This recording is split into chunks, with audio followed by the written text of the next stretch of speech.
Updates on the presidential, state, and local races for 6 counties in Northeast Georgia. Political analyst Charles Bullock talks about Georgia's new role as a battleground state and what that means as states continue to count votes. Yeah, based on the early vote, it looked like that black turnout was low. That's all coming up on Grady Newsource. This is Northeast Georgia's only local source for TV news. From the Grady College at the University of Georgia, this is Grady Newsource. Good evening. I'm Molly English, and welcome to Grady Newsource. The presidential race is still too early to call, with key battleground states such as Georgia, Michigan, Wisconsin, and Pennsylvania still counting votes. We have team coverage from 6 Northeast Georgia counties, but we begin with national and state coverage. Former Vice President Joe Biden is leading President Donald Trump 237 to 213 in the electoral vote. 270 electoral votes are required to win the election. Grady Newsource reporters Georgia Chambers and Nathan Moore have information on the state numbers in Georgia. This is Georgia Chambers with your state update. The state of Georgia is usually predictable during presidential elections. The last time Georgia went blue was in 1992 when Democrat Bill Clinton was elected over incumbent Republican President George H.W. Bush. This election may change the trend that we have seen for the past 6 presidential elections. The presidential race in the state of Georgia is very close. According to the Secretary of State's Office of Results, all precincts except for 13 have been reported. We are only waiting on Fulton County to completely release the results. For comparison, in the 2016 general election, Trump had 51.3% of votes and Democrat Hillary Clinton had 45.6%. In Fulton County, Hillary Clinton received 69.2% of votes. If Joe Biden is able to get more of the blue vote in the Fulton County, it is possible that Georgia could swing left. In other news, the special Senate election in Georgia is going into a runoff election on January 5th. None of the candidates got more than 50% of the vote, so the runoff election will take place between incumbent Republican Kelly Loeffler and Democrat Raphael Warnock. Republican Doug Collins tweeted yesterday evening, "I just called at Kay Loeffler and congratulated her on making the runoff. She has my support and endorsement." As for the other Senate race, Republican David Perdue is leading Democrat Jon Ossoff. This has been your state update. Over to you, Nathan. Georgia's 2 Senate seats and their races still remain undecided as we await election results nearly a day later. But we do have official final election results to bring you from a pair of U.S. House of Representatives seats from our local districts. Congressional Districts 9 and 10, which cover all of Northeast Georgia, have received 100% of their votes from their local precinct. In District 9, incumbent Doug Collins vacated his seat, opting instead to run for the United States Senate. Taking his place on the Republican ballot was Andrew Clyde, who defeated Democrat Devin Pandy in a landslide. Clyde garnered 79.26% of the vote, compared to Pandy's 20.74%.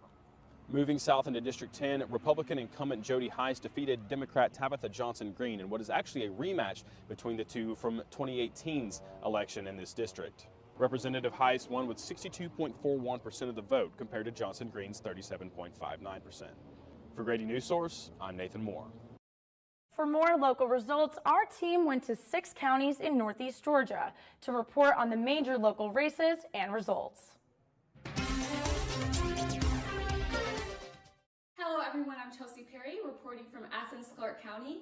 Clarke County precincts were slow to upload their data to the servers compared to other counties, but all 24 precincts had their data sent into the election server around 10:45 p.m. Clarke County was mostly blue and favored candidate Joe Biden for the presidential election. 70.22% voted for Biden, while 28.15% voted for Trump. John Q. Williams, a Democrat, won in the race against Republican Robert Hare in the race for sheriff. In the District 117 race, Houston Gaines won against Democrat Mocha Johnson. Johnson won in Athens-Clarke County, but lost the overall race. For District 119, Democrat Jonathan Wallace won in Athens-Clarke County, but Republican Marcus Wiedauer won in the overall race. In In Clark County, 51,536 out of 76,504 registered voters cast ballots, meaning that voter turnout was 67.36%. I'm Chelsea Perry for Grady Newsource. This is Maddie McQueen coming to you from outside the Board of Elections office in Madison County. Just before 11 o'clock last night, Madison County's election results from all 12 precincts were completely reported. The Madison County Board of Elections office said that the slower turnaround on these results was due to the high number of absentee ballots they received. Madison County had 20,720 registered voters, and of that total, 71% of them turned in a ballot. In the special U.S. Senate election for Johnny Isaacsen's seat, there will be a runoff between Kelly Loeffler and Raphael Warnock. Despite these statewide results, Madison County unofficial results showed Doug Collins beating Loeffler by just under 1,000 votes. Unique to the Madison County ballot was the homestead exemption for 70 years and older, which unofficially passed with 92.59% of votes. With your 2020 elections updates in Madison County, I'm Maddie McQueen, Grady Newsource. This is Kate Hester reporting outside of the Oglethorpe County Elections Office, where last night the race for sheriff ended with a victory for Republican incumbent David R. Gabriel against Democrat Donald Waldrop. Results of the tight race were finalized right around 9 p.m. last night, with Gabriel securing 54.67% of the vote and Waldrop falling behind at 45.33%. The County Commissioner District 4 seat was also up for grabs and secured by Republican William C. Brown with 65.86% of the votes. Election Supervisor Steve McCannon said that out of almost 11,000 voters, 75% cast a ballot in this year's election. For Grady Newsource, I'm Kate Hester. This is Grady Newsource reporter Melissa Guh reporting from the Barrow County Board of Elections office. While other Northeast Georgia counties saw competition between candidates, that wasn't quite the case in Barrow County. All local races had unopposed candidates, except the special election for the city council seat in Bethlehem. Brian W. Bell won against Tamby Parton Mull and Randall Dan Wages, according to the Board of Elections. District 3 County Commissioner Rolando Alvarez says he believes too many unopposed candidates represent a threat to democracy. Think about politically what's happening in our country right now. Everyone is so energized and they're so divided and they just know their way is right? But no one runs for any of these positions. And to me, that is just antithetical to our country and to the way the citizenry should be in general. Political science professor Jamie Carson says it is fairly common for localities to have only one candidate running for office, since localities tend to lean in one partisan direction. For Grady Newsource, I'm Melissa Guh. I'm here outside the Oconee County Board of Elections office in Watkinsville with an update on the State Senate District 46 race. Now, these results are final as all 12 precincts have reported 100% of their votes from last night. Republican incumbent Bill Cowsert defeated Democratic challenger Zachary Perry with 71.51% of the vote in Oconee County, while Perry got just 28.49%. Now, overall, the race was a bit closer, but Cowsert still won by around 20%. Reporting from Oconee County, I'm Nathan Moore for Grady Newsource. Good evening. I'm Alex Joyce reporting from Jackson County, Georgia, and providing up-to-date election coverage. At approximately 10:02 p.m. last night, the Jackson County Board of Elections sent in their final results. Here are some results from Jackson County. In U.S. House District Number 9, Andrew Clyde earned 80.56% of the vote, and David Pandy obtained 19.44% of the vote. In State House District 117, incumbent Houston Gaines secured 75.34% of the vote, while Democrat Mocha Jasmine Johnson received 24.66% of the vote. And for sheriff, incumbent Janice Magnum won 100% of the vote after she ran unopposed. For more results, you can head to the Jackson County government website below. Alex Joyce, Grady Newsource. You can view up-to-date election results on Grady Newsource's Results Center. Our team will continue to update state numbers as they come in. Athens-Clarke County District 6 Commissioner-elect Jesse Huell won the special election to serve a 2-month term. Grady Newsource reporter Kelsey Coffey tells us how Huell would have been headed into the office in January regardless of last night's outcome. Athens-Clarke County District 6 Commissioner-elect Jesse Huell won last night's special election against Republican Chad Lowry. But Huell already had a guaranteed seat on the County Commission Board starting in 2021. The Georgia Supreme Court recently upheld a lower court decision that voided votes cast for former ACC District 6 Commissioner Jerry Neesmith after he died in June. Neesmith won 57% of that vote. Huell is staying focused on serving the entire Athens community despite not winning the majority vote. I do feel confident that I'll be able to represent the people of District 6 and serve the people of Athens in a way that is in accordance with what the majority of people here do want. Political expert Joseph Watson says circumstances like these are rare, but he's seen it happen throughout his career. If you're around politics long enough, you'll see numerous circumstances of people who, die before the election, die before being sworn in. I mean, it happens more frequently than one might think. Watson also says voters should consider lobbying to change the state law if they aren't satisfied with the court's decision. I would actually undertake a lobbying effort or an advocacy effort to work on and focus on changing that law so it wouldn't happen again. Huell says there was a silver lining in the special election campaign. I think that a lot of bridges have been built and are continuing to be built that may not have been built or built as quickly otherwise. Huell received 55.4% of the vote in the special election and will officially take office later this month. Kelsey Coffey, Grady Newsource. Coming up, UGA political science professor Charles Bullock analyzes the election and why potential civil unrest is causing some UGA students to leave Athens. That's up next on Grady Newsource.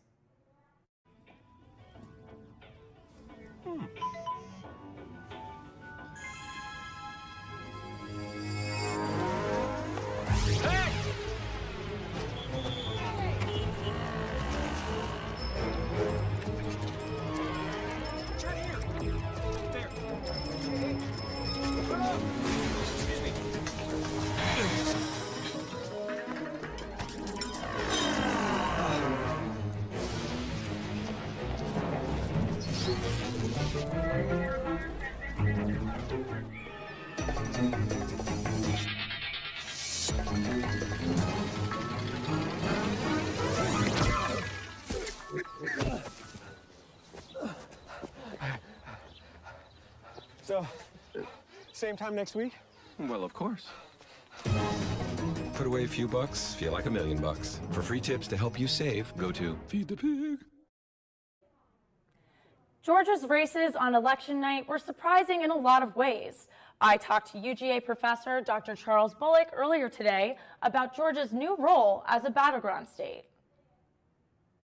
Georgia was considered a swing state throughout this election, but did anything surprise you last night about, or into today, about the way Georgia seems to be voting right now? Yeah, based on the early vote, it looked like that black turnout was low. African Americans were shown as casting about 27.5% of the votes, either absentee or early in person. And I would have thought it would have been higher.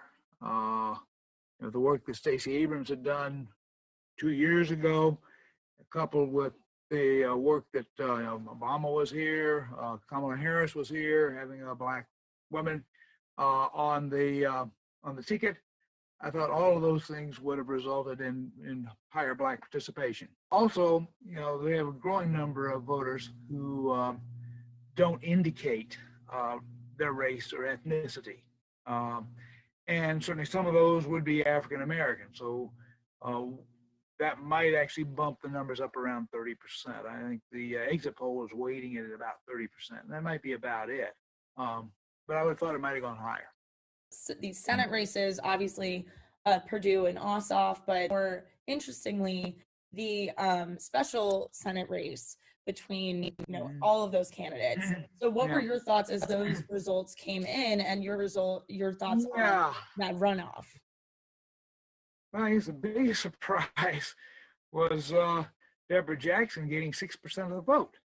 And nobody paid any attention to her. She's former mayor of Lithonia, and nobody, 6%, she finished fourth, where the attention had been in terms of fourth place, Matt Lieberman or Ed Tarver.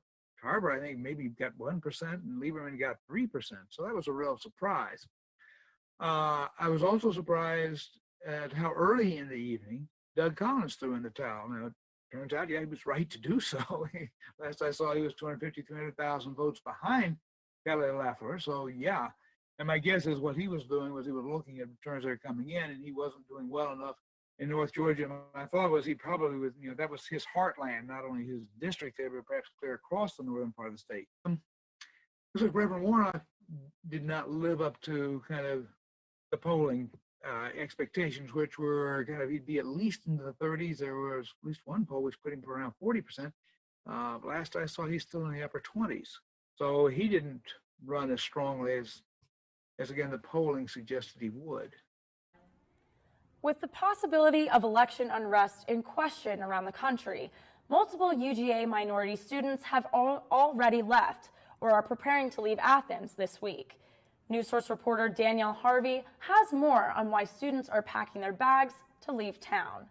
I think this presidential administration has emboldened people to kind of voice their racism and to say things that aren't normally okay to say. But I just think during this heightened time of tension, those issues kind of just tend to come to the forefront and really cause more of an issue than they would at any other time. Sydney Phillips is one of multiple minority students who have decided to leave Athens this week due to concerns of potential election unrest. Some businesses around town are taking precautions, as well as the Athens-Clarke County Police Department, which has increased staff availability. Economics major Jasmine Dew agrees with Sydney and feels that there is not much support for people of color on campus.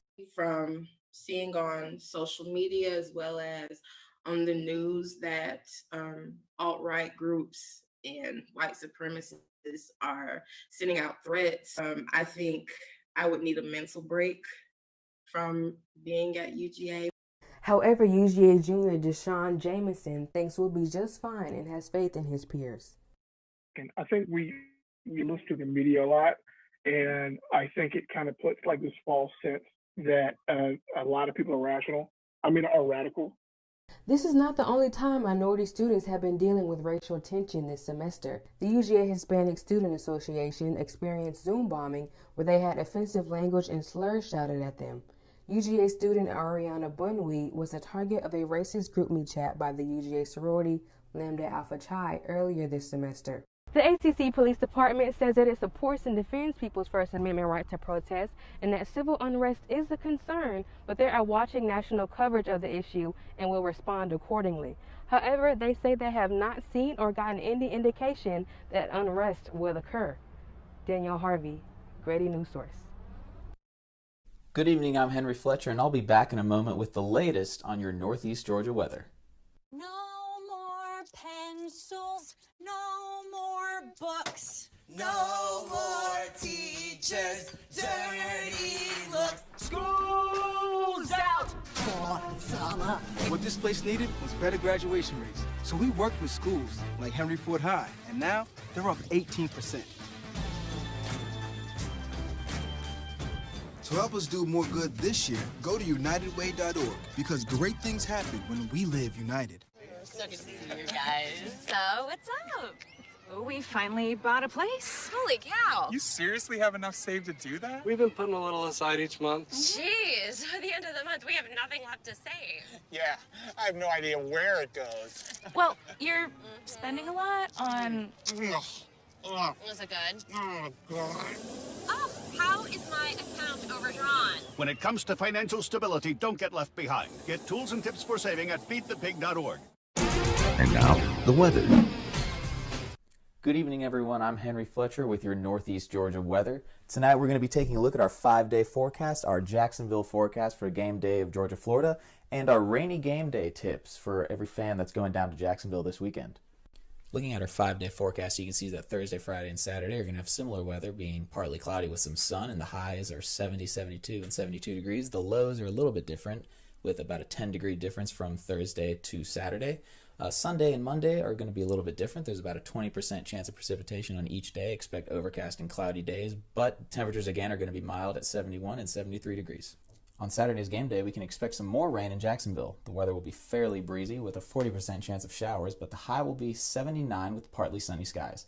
If you're going to the game on Saturday and you want to fight off the potential rain, it would be wise to bring a poncho, an umbrella, a hat, rain boots, a towel to dry off wet bleachers, a seat cushion, and a plastic Ziploc bag to store your cell phone. Keep in mind that TIAA Field has a clear bag policy, so you'll have to bring all your rainy day supplies in a 1-gallon Ziploc bag or a clear tote bag. For more information on the bag policy, visit TIAAbankfield.com. Henry Fletcher, Grady Newsource. Coming up in your Grady Newsource Sports, we'll preview Georgia, Florida, and will be a top 10 matchup in Jacksonville, and an injury update on Georgia safety Richard LeCount. Next. Okay, so we drowned the fire, stirred it, drowned it again, and now just feel if it's cold. Yeah. Cool.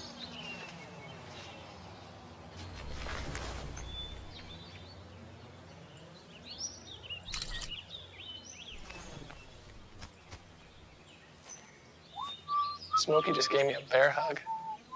I know. I already posted it.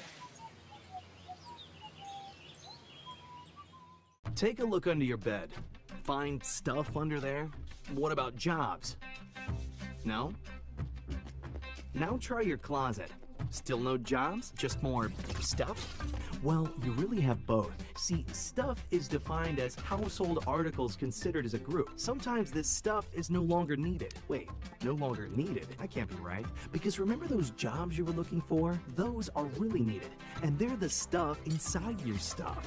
Our job is to unlock those jobs. And it starts when you donate your stuff to your local Goodwill. Here's how we do it. When you donate to Goodwill, we sell your stuff to provide job training for people right here in your community. So just by teaming up with Goodwill, you help create jobs. And isn't that worth parting with the leftover keytar from your 80s cover band? Goodwill.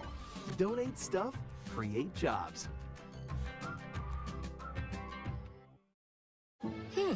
Maybe you can make retirement happen. After all, you made this vacation happen. Double points with every purchase? Cleverly merging promotions. Love it. Cross-referencing travel sites. And booking all your flights with those... Vouchers. I got us bumped. They were like, oh. But now they're like... Aloha. You aced this vacation. Now get the tips you need to get on track at aceyourretirement.org. And now, sports.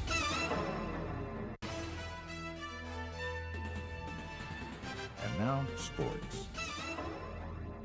Following Georgia's 14-3 win over the Kentucky Wildcats on October 31st, Georgia starting safety and team captain Richard LeCount was in a car accident in Athens. According to Athens Clark County Police, LeCount was riding a motorcycle when he was struck by multiple cars on Macon Highway. LeCount was hospitalized that night and placed in an intensive care unit, or ICU. Following his removal from his ICU, LeCount provided a positive update on Twitter, though just a few short words. Speaking of the Gators, the Bulldogs will make their annual trip down to Jacksonville for a game that could very well decide the SEC's Eastern Division on Saturday. Georgia, now 4-1 and ranked 5th in the latest AP poll after the road win against Kentucky, will face a Florida team that's 3-1 and ranked 8th in the AP poll. Coach Smart had positive things to say about Florida head coach Dan Mullen and his team on Monday. Dan's done a great job there with their team, preparing those guys. They are high-powered. They've got a lot of really good skilled players. Got an experienced quarterback who can throw and catch the ball really well, and got a really good unit, good team. The game will start at 3:30 p.m. Eastern Standard Time this Saturday in Jacksonville. This has been Alex Merritt with your Grady Newsource Sports Updates. Up next, Grady Newsource reporter Jillian Tracy reports on an opportunity for veterans to seek free legal advice in Northeast Georgia. The people here are warm and friendly and actually quite affectionate. For me, it's like the people and just like the campus is like super pretty. There's a sense of pride on campus and a sense of community that you really can't find anywhere else.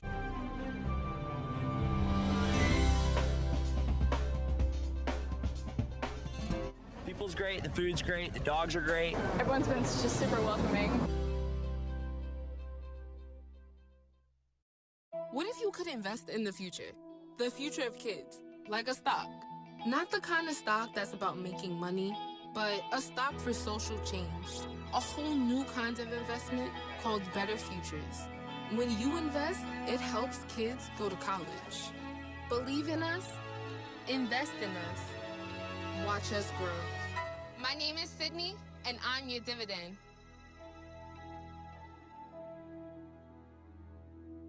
Take a look under your bed. Find stuff under there? What about jobs? No? Now try your closet. Still no jobs, just more stuff? Well, you really have both. See, stuff is defined as household articles considered as a group. Sometimes this stuff is no longer needed. Wait, no longer needed? That can't be right. Because remember those jobs you were looking for? Those are really needed. And they're the stuff inside your stuff. Our job is to unlock those jobs. And it starts when you donate your stuff to your local Goodwill. Here's how we do it. When you donate to Goodwill, we sell your stuff to provide job training for people right here in your community. So just by teaming up with Goodwill, you help create jobs. And isn't that worth parting with the leftover keytar from your 80s cover band? Goodwill. Donate stuff, create jobs.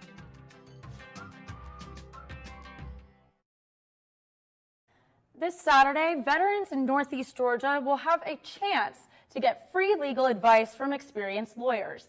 Grady Newsource reporter Jillian Tracy has more. Alex Schur, the director of UGA's Veterans Legal Clinic, says that he hopes the outreach can help connect veterans with lawyers that can quickly explain the veterans' rights and help provide them with quick advice. To some extent, the issues that face veterans are identical to the issues that other people face. Veterans are civilian citizens just like anybody else. A 2017 peer-reviewed study found that when attorneys provided free legal assistance to veterans, their mental health increased significantly in just 3 months and continued to show improvements after 12 months. The Georgia Veterans Outreach Project is hosting a free virtual legal clinic to help veterans self-advocate more effectively in order to make use of their benefits and address other legal needs. The outreach effort is put on by the UGA Veterans Legal Clinic, and this year, the clinic is working in collaboration with the Georgia Legal Services Program. Charlie Potter, a service officer that works with the Northeast Georgia Veterans Society, says that some veterans either do not understand how to or need assistance filing their claims and filling out paperwork to receive the benefits that they are entitled to. If you can't make it to this event happening on November 7th, don't worry. This is just the first of 6 outreaches that will be happening across the state over the next year. For more information and to learn how you can get registered for the event, you can contact the UGA Veterans Legal Clinic by phone at 706-542-6439 or by email at uga.veteransclinic@gmail.com. Jillian Tracy, Grady Newsource. Thanks for tuning in. This has been Molly English with Grady Newsource. Have a good night.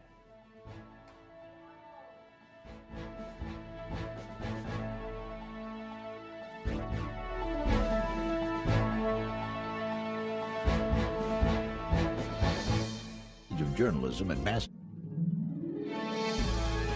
be responsible for its contents. Views expressed do not represent those of the administration nor the Board of Regents at the University System of Georgia. Oh! Checking your fantasy league? Nah, just my 401k statement. Nice. Where'd you find the money for that? I just been saving a little every month. I can't seem to save anything. Well, what about all this? What about the money you're spending? What money? It's gone before I can get my hands on it. I got a pizza for a Todd. Hey, can somebody spot me?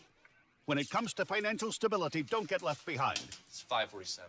Get tools and tips for saving at feedthepig.org.